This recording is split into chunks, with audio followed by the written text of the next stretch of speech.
Dans cette vidéo, nous allons voir comment utiliser une image statique en dur, mais au travers de la façon de coder de Shopify.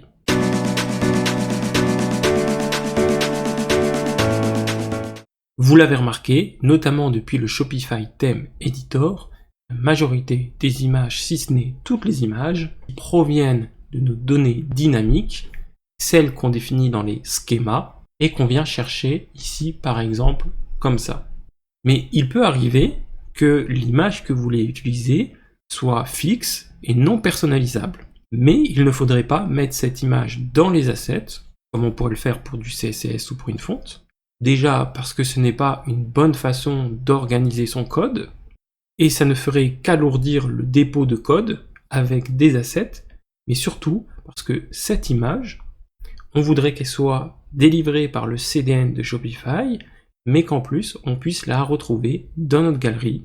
Et finalement, la première étape, ça va être quoi? D'ajouter une image, soit on va ici et on clique sur ajouter une image, soit lorsque vous êtes dans l'accueil, vous allez ici dans contenu, puis fichier, et là, importer des fichiers. Et donc maintenant, on va ajouter cette image à notre code.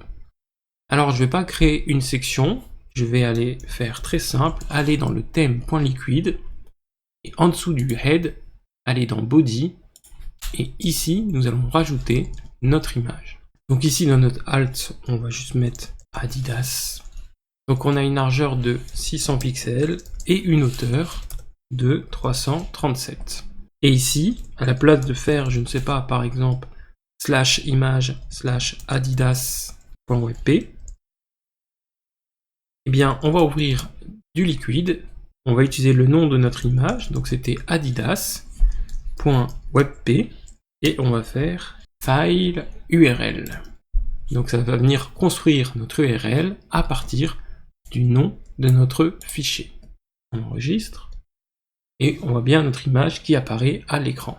Alors évidemment, dans la plupart des cas, par exemple dans Image with Text, on va utiliser cette façon de faire. Donc on va réutiliser notre objet image en appliquant le filtre image URL puis image tag.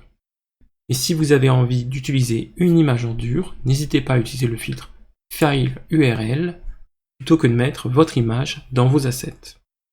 Voilà, c'était une vidéo très courte. N'hésitez pas à regarder mes autres vidéos. Et je vous dis à la prochaine.